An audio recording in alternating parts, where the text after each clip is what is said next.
Those recent years, I've been doing quite different things, from experimental films, as you mentioned, to urban games, urban projects. But for me, they were always connected to things I'm interested in, living a curious, non-dull, interesting life, in applying creativity into various forms, into making people's lives more curious, interesting, playful, fun. All of those projects, from experimental movies to urban games, were always about making people curious, making myself curious, having fun, and letting people also have fun with it. What is dull?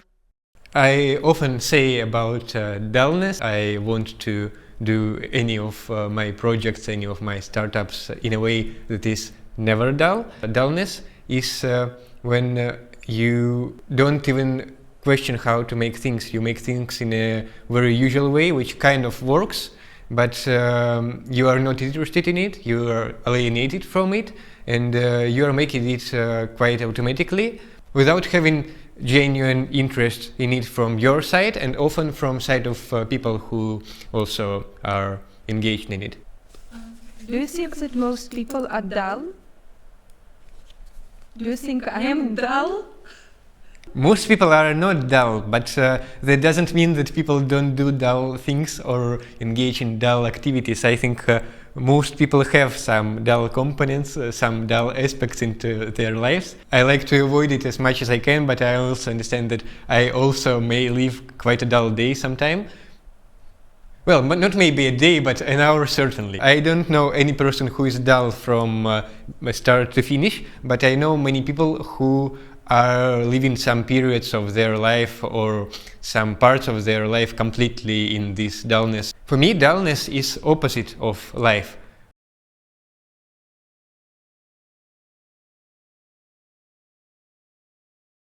When you do dull things, it's like when you suck all the life from what you do and from yourself, and it very rarely helps anyone. Of course, one may argue that there are some jobs that are monotonous and very routine, and that don't need a kind of curiosity I'm talking about. And I will actually argue with that, because yes, you may be on that job like a brick, which is just standing there and doing its part, but this way you won't do anything better. You will just make the system function.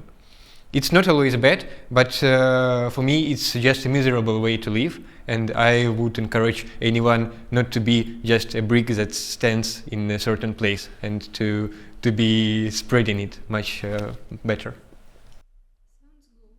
Okay, but how general person should live, in your opinion, not in a dull way? If I have children, I have job, I have bills to pay, how to live not a dull life? Oh, I have children, I have bills to pay, I have that, I have that. I think that from each of those things, you may find a source of living a curious and dull life. For example, if you have children, you may play with children, of course. And what may be better, more joyful, more wholesome than just playing like when you were children, when you were a child yourself, playing with a person and doing fun things together. It's not always obvious how you can do it as an adult, but for me it's very important to find it, to dig it, and I try to find those ways to live a fun and not dull life.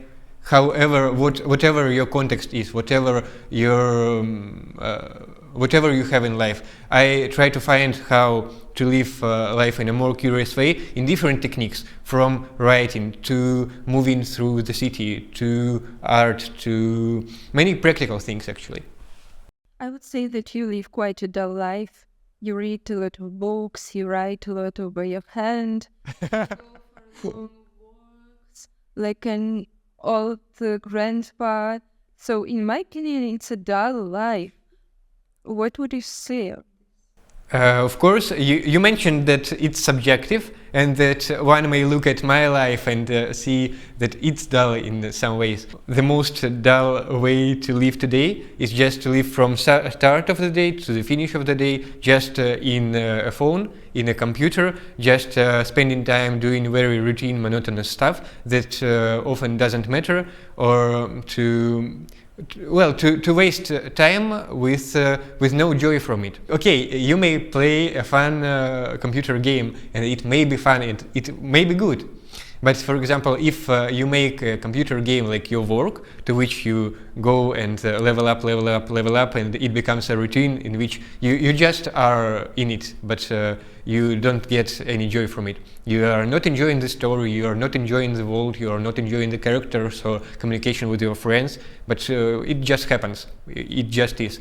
For me, that's dull. And I don't live life like this in no aspects actually. You mentioned, for example, I may come on long walks, but for me long walk is an act of exploration. I explore the world, I find many amazing things even in my neighborhood or in other parts of my city or in other cities. I like to explore the world like a child, because when you see a child again, it explores the world in the ways in which adults usually don't. It jumps, it plays, it goes and tries to find something there and search for many different things. I do that. I read a lot of books, but I don't read them like many hours a day, just being totally invested in it. I try to find some bits of information that I'm interested in, to combine it in my head in a way in which it will help me or help people around me. Many of things I read and receive knowledge about are things that I implement in my work and in my life. And I'm, for example, not just building this startup based on handwriting. I'm also doing films. I actually lead video production. And for me, for example, this startup thing, when I'm making actual product, solution, physical operating system, I try to apply it in my own life and in practical things I work on. This system is mostly done for creatives, for those who do creative tasks like designers, writers, copywriters, filmmakers, etc. And I myself am. I make films, I make visual art, and I am very familiar to all of those questions, problems and tasks. And I also tried to make them better via different digital solutions and digital apps like Notion. I, for example, started to build a business with Notion. While it's good for certain things, it's certainly not good for everything. And as a creative, as a person who does creative tasks, I now understand how essential it is to make lots of things by hand, but in this physical world, not without any limitations of digital apps and digital world. And now I'm trying to make this system, which is based on quite basic figures and techniques of handwriting, for at first creatives, for you to make better creative work and to make something that really stands out and is curious and is interesting, but also for everyone who wants to balance out this digital technology, like gadget part of life, with real life, physical world, touching the grass, etc. You know. Sounds great. It seems like your main product is like mindset, curiosity, but you somehow put it together to a physical product. Can you tell a bit about it? Why do people need it? When it comes to physical product, I now believe that it's very hard to do something better than just a usual notepad.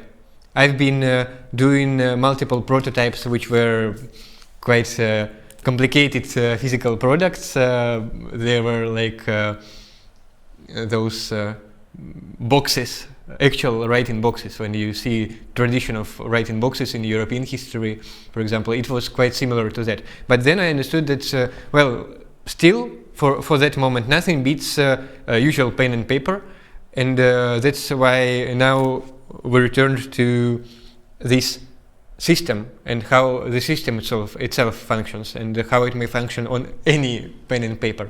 Who needs it?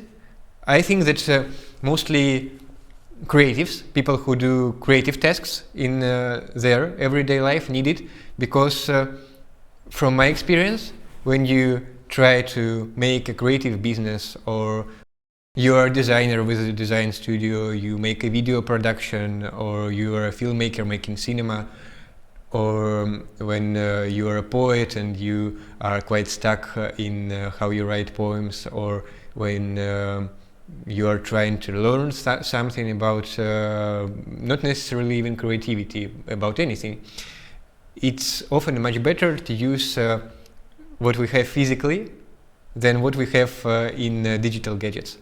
I understand it from my experience. For example, even when I started building my business, video production, I've made many things through Notion, which is like this combinator which combines many functions, and is also centered mostly for creatives and for businessmen. It became dull. And yeah, it was quite dull, because when you are in this digital world, you are quite limited by what you can do. You are limited by functions of the program. But now I understand that it's ineffective for many things. Well, it doesn't work for certain things, and especially when you collaborate, when you're working with multiple people. But for lots of creative tasks, usual pen and paper and writing techniques that you may use on paper are much better, much less limiting, much more structured or less structured when you need it. You may do much better and achieve much better, and it may be also much more fun, much more tactile, much more curious to use it than to use a certain program. What you can see here is a version form. I take a poem and I write it letter by letter. So I think you guessed that I like writing, I like texts, I like letters and alphabets and languages.